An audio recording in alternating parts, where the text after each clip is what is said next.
बिस्मिल्लाहिर्रहमानिर्रहीम। आज हम आपसे एक सहाफ़ी की वो ख़बर भी शेयर करेंगे जिसमें उसने इल्ज़ाम लगाया है कि पाकिस्तान का एक आर्मी चीफ अमेरिका का एजेंट था और CIA का एजेंट था, जिसको अमेरिका ने पाकिस्तान को बर्बाद करने के लिए लगाया था।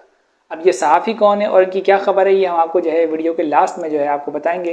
लेकिन वीडियो शुरू करने से पहले छोटी सी दरख्वास्त की, वीडियो को लाइक और चैनल को सब्सक्राइब करना ना भूलें। तो चलते हैं आज की खबरों की जानिब। इमरान खान की अहलिया बुशरा बीबी की बेटी ने अपने एक वीडियो बयान रिकॉर्ड करवाया है, जिसमें इनका कहना था कि पिछले कुछ दिनों से जो मेरी वालदा पर झूठे और गंदे इल्ज़ामात लगाए गए हैं, इनसे मेरी रातों की नींद तक उड़ गई है। मैं कुरान पर हलफ लेकर ये वीडियो रिकॉर्ड करवा रही हूँ। इमरान खान साहब ने ये सच कहा है कि शादी से पहले उन्होंने कभी मेरी वालदा को नहीं देखा। मेरी वालदा जब भी कभी मुलाकात करती थी तो वो घर वालों की मौजूदगी में करती थी और मुकम्मल हिजाब में करती थी, यहाँ तक कि वो हाथों में भी दस्ताने पहन लेती थी। ये उनकी बेटी बता रही हैं, जो खावर मानिका से जो है वो हैं कि बुशरा बीबी की जो बेटी है। मुझे समझ नहीं आ रही कि मेरे वालिद पर कोई प्रेशर है या दबाव डाल रहा है ये सब कहने के लिए जो वो गलत बातें कर रहे हैं। मतलब उनकी बेटी जो है वो ये इस बात को बता रही है कि मुझे ये समझ नहीं आ रही कि मेरे वालिद को, मतलब वो ज़ाहिर बात है क्लियर तो नहीं बोल सकती, लेकिन शायद उसने बता दिया है कि मेरे वालिद जो आजकल उल्टे सीधे इल्ज़ामात लगा रहे हैं, तो वो ये बता रही है कि ये तो मुझे नहीं समझ आ रही कि वो ये क्या कर रहे हैं और किसके कहने पे कर रहे हैं। बहरहाल ये दुरुस्त नहीं है। अच्छा, आगे फरमाती है कि मैं तो सिर्फ ये कहूँगी कि मेरी वालदा एक नेक और पाक दामन खातून है और इन पर लगाए गए तमाम इल्ज़ामात झूठे और बेबुनियाद हैं। और इन पर जितने भी इल्ज़ामात जो है अभी लगाए हुए हैं वो इल्ज़ामात उनके पुराने शौहर जो हैं खावर मानिका, जिनको हम पहले भी अपनी वीडियो में एक्सपोज कर चुके हैं कि उनको 5 साल बाद याद आया कि मेरी बीवी ने इद्दत में निकाह कर लिया। तो इससे आप खुद ही इसी ज़्यादा किसी डिटेल में जाने की जरूरत नहीं है, इसी छोटी सी बात से आप अंदाज़ा लगा लें कि ये शख्स भी प्लांटेड ही होगा ना, जिसको 5 साल बाद याद आएगा। ठीक है। अच्छा, आगे जो है इनकी बेटी फरमाती है, और ये जो ओन चौधरी है, वो जो लोटा तहरीक इंसाफ का, उसके बारे में फरमा रही है। ये जो ओन चौधरी है जो मेरी वालदा पर घटिया बातें कर रहा है, इनको मैं सिर्फ ये कहना चाहूँगी कि ओन चौधरी की अपनी बीवी मेरी वालदा की सोहबत की वजह से राह हक पर आई। यानी इनका कहने का मकसद ये है कि इनकी जो वालदा है बुशरा बीबी, ज़ाहिर बात है पर्देदार खातून है, दीनदार खातून है, तो इनकी जो बेटी है, इनका कहना है कि ओन चौधरी की जो बीवी है वो मेरी जो है ना वालदा के पास आया करती थी और उनकी सोहबत में रहकर वो भी हिजाब वगैरह और दीगर इस्लामी कल्चर की तरफ आई, तो उनकी सोहबत में रहकर। अच्छा, आगे फरमाती है, और आज ओन चौधरी मेरी वालदा पर ही घटिया इल्ज़ामात लगा रहे हैं। इनको शर्म आनी चाहिए। इमरान खान साहब से तो ये वफादारी कर ना सके और आज दूसरों पर कीचड़ उछाल रहे हैं। तो मेरे ख्याल ये ओन चौधरी के लिए काफ़ी होगा। बहरहाल ये इतने कोई अहम शख्सियत नहीं है, सबको पता है ये किस तरीके से लोगों को हिलाया और जो जाता है। तो खैर उनकी बेटी की भी गवाही आ गई और उन्होंने कुरान पे हलफ लेके जो है ये गवाही दी है, तो काफ़ी क्लियरेंस आ गई कि हम भी असूली तौर पे हम ये बात जो है ना पहले भी बता चुके हैं कि ये तारीख का सबसे गंदा और घटिया केस जो है ना पाकिस्तान की ये बनाया गया था, जो इद्दत के निकाह वाला केस था। इंतहाई शर्मनाक केस बनाया गया ये, और इससे जो है ना एक किस्म की जो है ना पाकिस्तानी सियासत को गंदा किया गया। और आप ये भी देखेंगे कि इस केस को उड़ा दिया जाएगा। इस केस की कोई औकात और कोई अहमियत नहीं है, बस ये टाइम गेन करने के लिए और एक शख्स को जेल में और उसको बदनाम करने के लिए बनाया गया था, बाकी इसकी कोई औकात नहीं। अच्छा, अगली खबर जो है वो JUI के सरबराह की तरफ से है। वो कुछ गर्जे बरसे हैं, वो हम आपको बताते हैं। JUI के सरबराह मौलाना फजलुर रहमान ने कराची में जलसे से खिताब करते हुए कहा है कि कौम को अपने हक के लिए खड़ा होना चाहिए और इस जंग में हम आपके साथ हैं। 8 फरवरी के इलेक्शन के नतीजे में जो असेंबलियाँ वजूद में आई वो जाली हैं। ये सिर्फ इनके वोट तब्दील नहीं किए गए बल्कि बाकायदा तौर पर असेंबलियों की खरीदो फरोख्त की गई है। ये मौलाना फजलुर रहमान साहब फरमाए। अच्छा, क्योंकि हम इनके लिए खतरा थे लिहाजा JUI को हरवाना इनके मकासद में शामिल था। अब किन के मकासद में शामिल था उसकी डिटेल आगे बता रहे हैं।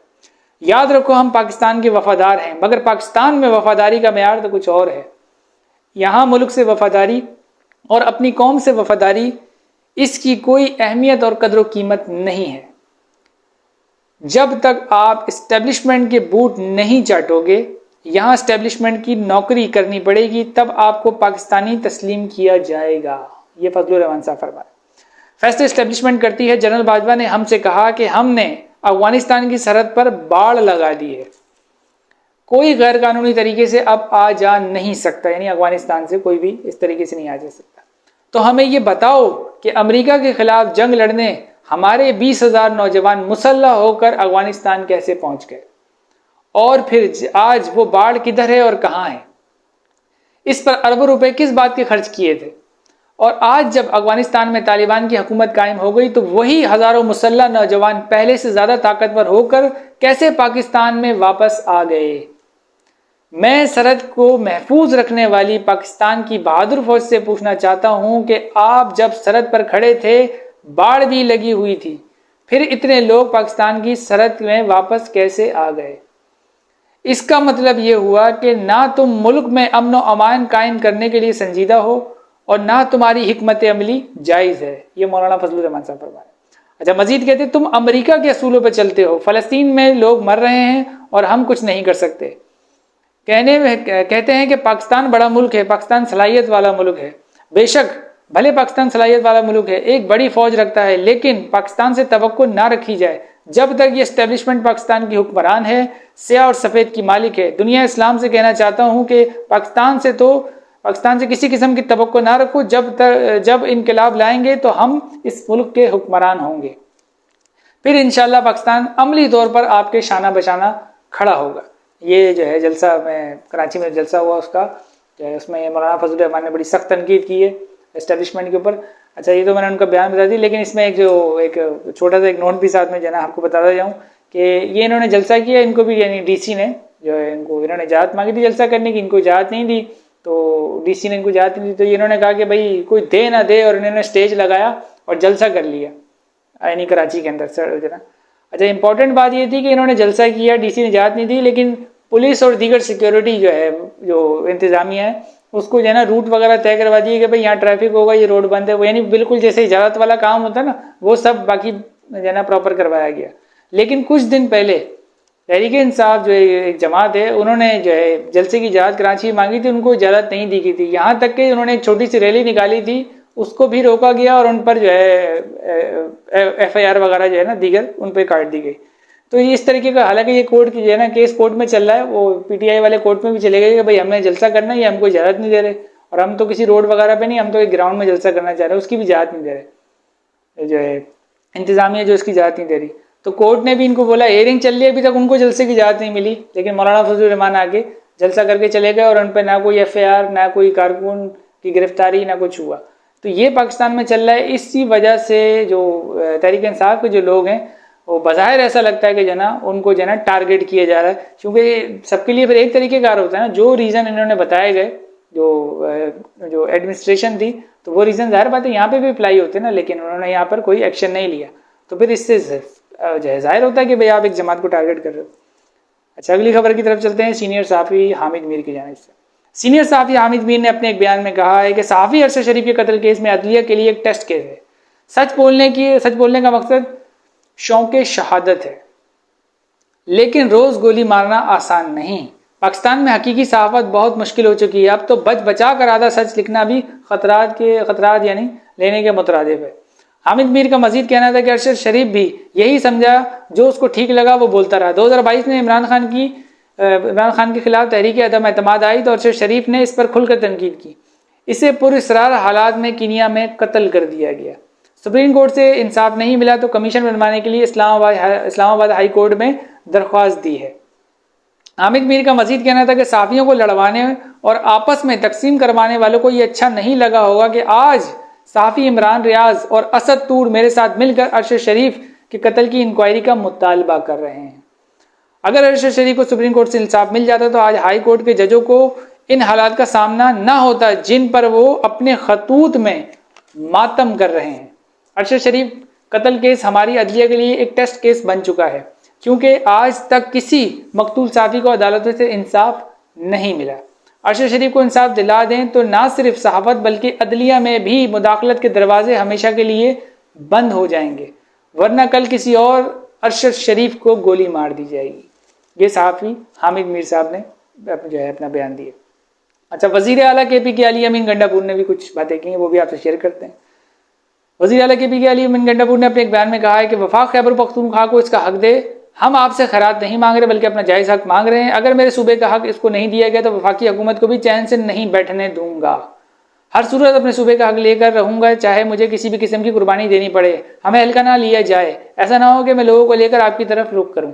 अच्छा, उन्होंने जो ये बातें की हैं, भाई एक सियासतदान है ना, कोई वो ब्यूरोक्रेट तो नहीं है, कोई सरकारी मुलाजिम तो नहीं है, एक यानी सियासतदान है, उसने अपनी सियासी बातें भी करनी है उस तरीके की।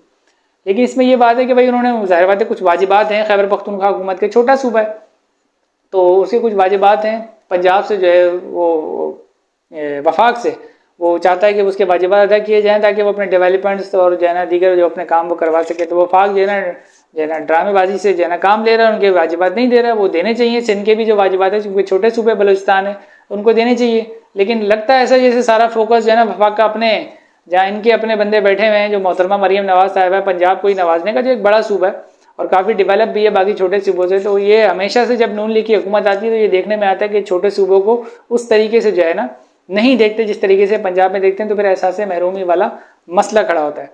अच्छा, इसमें एक और बात है, एक साफ़ी हैं मंसूर अली खान साहब, तो उन्होंने, मैं जो है उनका एक वीलॉग देख रहा था, तो उसके अंदर उन्होंने फरमाया, उनको यानी उनकी बात में जो है ना ऐसा अजीब सा कुछ ऐसी कैफियत आती है तो वो साफ़ी, वो किसी पार्टी के रुकन नहीं है, लेकिन ऐसा महसूस होता है कि उनको कोई खास किस्म की जो है ना एलर्जी है वो, यानी एक जमात से, तो वो हर बात के अंदर ना कुछ निकाल लेते हैं। तो वो उसके अंदर जो है ना उनको जब वो बात कर रहे होते तो फिर वो ऐसा नहीं लगता कि वो साफ़ी है, ऐसा लगता है वो किसी जमात के रुकन है। जैसे कि उन्होंने जो है ना अपने वीलॉग में, जब मैं ये देख रहा था, उन्होंने अली अमीन गंडापुर का जो बयान है इसको जो है ना सामने रखते हुए कहा कि ये जो है ना बस इस तरीके से बात करें जैसे कोई मौला जट है, ओ यूं आके जो है ना आपको रगड़ देंगे, तुन देंगे, यानी खुद यानी अपने हिसाब से मसाले लगा रहे हैं। हालांकि वो सियासी बयान सब देते हैं, नवाज शरीफ साहब देते हैं, बिलावल साहब देते हैं, दीगर इमरान खान साहब भी दिया करते थे, जितने भी सियासी लीडर हैं वो ऐसे तंदुरुस्त बयान देते हैं, बयान क्योंकि सियासत कर रहे हैं। लेकिन इन्होंने जिस तरीके से यानी अपने वीलॉग में मंसूर अली खान साहब जो है उन्होंने टारगेट करते हुए कहा, ये जी मौला जट वाली है ना इनकी सियासत है, यूं कर देंगे वो कर देंगे, फिर एकदम जो है ना एक किस्म का जो है ना रौनत वाले लहजे में जो है ना मंसूर अली खान साहब ने कहा, हालांकि साफ़ी हैं, फरमा रहे हैं कि भाई आप ऐसा कुछ नहीं कर सकते, आप ज़रा अटक पुल पार करके दिखा दे, ठीक है ना, आप ज़रा आए उधर वफाक की तरफ ना, अटक पुल पार करके दिखा दे, केपी में जो है ना गवर्नर राज लग जाएगा। तो मुझे बाकी तो उनकी बातें जो है ना कुछ ज़्यादा वो नहीं लगी है, लेकिन जो उन्होंने ये बात करी ना कि अगर अटक पुल पार करके दिखा दें केपी में मुझे लग जाएगा, तो उन्होंने भी वही हरकत की जिसको जो है ना जिसकी वो मुखालफत कर रहे हैं, मौला जट वाली। भाई आप कोई किसी पार्टी के जो कारकुन है जो आप जो है ना एक मुंतखब वज़ीर आला के बारे में ऐसी बात कर रहे हैं, वो तो चलो आपस में करेंगे, उनका ओहदा है, उनका अवाम ने वोट दिए, आप कौन है, आप होते कौन है इस तरीके से बात करनी। गवर्नर राज मार्शल टाइप की चीज़ होती है कि जो वोटों से जो गवर्नमेंट आई हुई उसको उठा के फेंक दिया जाए और एक बादशाही हुक्म जारी करके जो है ना कि हुकूमत पर कब्जा कर लिया जाए। और आपने कितनी रौनक से कह दिया, कितने आराम से कह दिया, कहने को आप साफ़ी हैं और कितने आराम से आपने कह दिया कि जी वो जो है ना आप ज़रा अटक पुल पार करके दिखाएं, वो गवर्नर राज जो है ना केपी में लग जाएगा। मजाक है क्या पाकिस्तान में? आप जैसे लोगों की वजह से जो है ना जमहूरियत को जो है ना नुकसान पहुँचता है, आपकी बातों की वजह से, मुल्क के हालात जैसे भी हों, लेकिन इतना कोई बेशर्मी से और जो है ना आगे सामने आगे ऐसी बात नहीं करता जैसी आपने की कि अटक पुल पार करके दिखाएं। अटक पुल नहीं होगी, कोई इंडिया की सरहद होगी जो आप पार नहीं कर सकते। आप ये बात करें कि भाई आप बिल्कुल एहतजाज करें, जलसे निकालें, लॉन्ग मार्च करें, बस आईन और कानून की जो है ना हदूद में और दायरे में रहकर बिल्कुल जो साफ़ी बात है जैसे करते हैं आप वैसे करें। आप तो बिल्कुल ऐसे बात कर रहे हैं जैसे आप नून लीग के कारकुन हैं, या आप किसी जो है ना क्या बोलते हैं गैर आईनी कुव्वतों के जो है ना आला कार हैं और आप इस तरीके से कह रहे हैं अटक पुल पार करके दिखाओ जो है ना गवर्नर राज लग जाएगा। ऐसे कैसे गवर्नर राज लग जाएगा? ये 2000 में मंसूर अली खान साहब को जो है ना ये मैं फरमाना चाह रहा हूँ, नाम नेहाद जो है ना, क्योंकि वो जो दीगर जो पाकिस्तान के नौजवान हैं उनको वो लौंडा लपाड़ा कहते रहते हैं, बकौल उनके, मैं नहीं कह रहा, वो इस जो है ना इस अल्फाज का जो है ना वो ज़्यादा यूज़ करते हैं। तो मैं उनको कहना चाहूँगा, बड़े आप बाउसूल जो है ना बनने की कोशिश करते हैं, आपके अंदर ऐसी कोई गट्स नहीं है। और अगर आपको मेरी बात जो है ना समझ नहीं आ रही, जो मैं आपको कहना चाह रहा हूँ कि आप बाउसूल नहीं है और आप भी जो है ना एक लिमिट के अंदर ही रहते हैं, आप जैसे बनने की कोशिश करते हैं ना, जी मैं किसी से नहीं डरता, मैं सबसे सवाल करता हूँ, तो मैं आपको एक छोटा सा जो है ना चैलेंज देता हूँ, आपके अंदर हिम्मत है तो उस चैलेंज को पूरा कर दीजिए, मैं मान जाऊँगा। बड़ी पॉडकास्ट करते हैं ना आजकल आप मैंने देखा है, आपकी कुछ पॉडकास्ट वगैरह मैंने देखी है, बहुत पॉडकास्ट करते हैं ना, तो उसके लिए मैं आपको ये चैलेंज दे रहा हूँ कि आप जो है ना अरशद शरीफ साहब जो है साफ़ी अरशद शरीफ, उनकी वालदा को बुला के एक पॉडकास्ट कर लीजिए, आपका जो है ना सारा आपकी सहाफत का दूध और पानी का पानी हो जाएगा। हिम्मत है तो मेरा ये चैलेंज एक्सेप्ट कीजिए और अरशद शरीफ की जो वालदा है उनको बुला लीजिए और उनके साथ एक जो है ना पॉडकास्ट कर लीजिए और उनसे ये पूछ लीजिए कि जो है ना आपके जो है ना बेटे को किसने मारा, आपके ख्याल में आपकी सहाफत का जनाजा निकल जाएगा। और मैं आपको ये जो है लिख के देने के लिए तैयार हूँ, आप सारी ज़िंदगी ये काम नहीं कर सकते, तो लिहाजा बातें जो है ना असूलों वाली करना आसान है और जो है ना बातें बनाना आसान है, अमली तौर पे जो है ना आप इस चीज़ से खाली हैं अब तक जो दिख रहा है। आप बस जो है ना टारगेट कर सकते हैं वो बंदा जो दबा हुआ, उसको आप टारगेट, आपसे बेहतर तो हम लोग कर लेते हैं कि भाई आज जो है हम किसी जमात से हमारे 100 इख्तलाफात होते हैं, लेकिन कम से कम किसी पे जुल्म हो रहा हो तो हम बोलते हैं, और आपका ये हाल है। अच्छा जी, अगली खबर जो है वो थोड़ी सी, और जो मैंने आपको लास्ट में बताया कि अब नून लीग की तरफ से जो ये खबर आई है वो भी आप सुन लें और उस पर भी थोड़ा सा तज्जिया हम देंगे। मुस्लिम लीग नून के रहनुमा हनीफ अब्बासी ने कहा है कि, हनीफ अब्बासी को तो आप जानते ही होंगे, हनीफ अब्बासी ने कहा है कि गंदुम स्कैंडल में निगरान हुकूमत मुलव्विस है, जिसके जिम्मेदार साबिक निगरान वजीर आजम और निगरान वजीर आला पंजाब जो है उसके जिम्मेदार हैं। और एहसन इकबाल वो फरमा रहे, एहसन इकबाल ने भी यही कहा, गंदुम स्कैंडल में 85 अरब रुपए का, जरा ध्यान दीजिए क्या फरमा रहे, गंदुम स्कैंडल में 85 अरब रुपए का कमीशन बनाया गया, किकबैक्स वगैरह ली गई। मुझे नहीं पता कि इसमें कौन कौन मुलविस था, लेकिन फैसला तो निगरान वफाकी हुकूमत और सूबाई हुकूमत ने किया, लिहाजा सबसे पहले अनवारुल हक काकड़ को पकड़े, जो उस वक्त के निगरान वजीर आजम थे, उनको पकड़े और मोहसिन नकवी से पूछें ये कौन है, ये हनीफ अब्बासी नून लीग का जो है ना के रहनुमा है। तो अब देखें यानी किस किस्म के जो है, फिर मेरे को बोलना पड़ता है मजबूरन कि ये किस किस्म के लोग हैं। ओ भाई, ये अगर यानी इस स्कैंडल में मुलविस थे, ये जो गंदुम स्कैंडल है, और आपके बकौल की 85 अरब रुपए का एक किस्म का करप्शन ही कर दी ना, किकबैक्स ले लिए, कमीशन ले लिया, तो ये लोग किधर हैं? ये नाम नेहाद निगरान किधर है? ये नाम नेहाद निगरान मोहसिन नकवी जो वजीर आला पंजाब था, जिसने तारीख रकम की पंजाब के अंदर सियासत का जनाजा निकालने में, इस वक्त ये किधर है? इस वक्त ये आपके वजीर दाखिले हैं, आपकी हुकूमत का हिस्सा है, आपके नून लीग के वजीर दाखिले हैं। तो आप कौम को कह रहे हैं कि इनसे पूछे? ओ भाई, आप खुद जाके है ना कैबिनेट की मीटिंग में पूछे ना, आप कौम को कह रहे हैं इनसे पूछे? एक आम बंदा जाके जाए इनसे पूछेगा कि भाई ये 85 अरब रुपए का हिसाब दो, फिर वो ख्वाजा आसिफ वाला डायलॉग याद आता है कि कोई शर्म होती है, कोई हिया होती है। और दूसरा नाम क्या है? निगरान वजीर आजम अनवारुल हक काकड़ साहब का, कह रहे हैं उनसे पूछे। आप उनसे जाके खुद पूछे ना, नवाजा किसने इन निगरानों को? ये सारे निगरान बलूचिस्तान से लेकर पंजाब से लेकर जहां जहां ये निगरान बैठे हुए थे ओहदों पे, ये सारे तो इस गवर्नमेंट के अंदर आके बैठ गए। काहे के निगरान थे ये? किस बात के निगरान थे ये? और आप कह रहे इनसे पूछे? कमाल है यार इन नून लीग वालों पे भी। अच्छा, सीनियर साफ़ी जो लास्ट जो खबर थी मैंने शुरू में दी थी कि एक साफ़ी ने जो है इस तरीके से बात की है एक आर्मी चीफ के ऊपर, जो है ना कहा है कि CIA का एजेंट था, उस खबर को जो है आपसे शेयर करते हैं। सीनियर साफ़ी और तजियाकार हफीजुल्लाह नियाजी, मैं थोड़ा सा पहले बैकग्राउंड बता दूँ, हफीजुल्लाह नियाजी बहुत ज़्यादा जो है ना तनकीद करते हैं तहरीक इंसाफ के ऊपर। तो यानी ये भी बताना ताकि कोई ये ना समझे कि भाई ये तहरीक इंसाफ के कोई फेवर में, नहीं, ये शुरू से ही तहरीक इंसाफ पे बहुत और इमरान खान साहब के बहुत नाकिद हैं ये हफीजुल्लाह नियाजी साहब। अच्छा, सीनियर साफ़ी और तजियाकार हफीजुल्लाह नियाजी ने तहलका खेज इंकशाफात किए हैं। साफ़ी हफीजुल्लाह नियाजी ने एक इंटरव्यू के दौरान ये दावा किया है कि पाकिस्तान के जितने भी फौजी जर्नैल रहे हैं, इन्होंने पाकिस्तान के साथ अच्छा सलूक नहीं किया, मगर मैं किसी को प्लांटेड नहीं समझता, लेकिन जनरल बाजवा को मैं समझता हूं कि यह शख्स प्लांटेड था। किसका प्लांटेड था वो जो है ना इसके आगे बताएंगे। साबिक army chief general Bajwa America और CIA का आदमी था। ये बहुत बड़ा इल्ज़ाम लगा रहे हैं, एक मुल्क का पाकिस्तान का आर्मी चीफ है जनरल बाजवा, उसके बारे में ये कह रहे हैं कि ये CIA और अमेरिका का आदमी था, मतलब उनका एजेंट था, और इसने पाकिस्तान को तबाह किया। बाजवा ने पाकिस्तान के खिलाफ बहुत ऑर्गेनाइज क्राइम किए हुए हैं। ये सीनियर साफ़ी हफीजुल्लाह नियाजी साहब जो काफ़ी सख्त तनकीद करते हैं इस वक्त एक शुरू से एक जमात के ऊपर, तो ये वो फरमा रहे हैं। मैंने इसलिए उनका थोड़ा सा बैकग्राउंड इसलिए बता दिया ताकि कोई ये ना समझे कि हफीजुल्लाह नियाजी साहब जो है वो बन गए हैं तहरीक इंसाफ के, यानी कोई सपोर्टर है, नहीं, ये तो शुरू से ही जानते हैं। और ये होते भी किस चैनल पे? जियो न्यूज़ पे। अब तो आपकी यानी बाकी शक है वो भी दूर हो जाएंगे। तो ये थी आजकल की जो है ना कुछ चंद खबरें जो आज जो है हम आपसे शेयर की हैं। मिलते हैं अगली नेक्स्ट वीडियो में, तब तक के लिए अल्लाह हाफिज़। पाकिस्तान जिंदाबाद।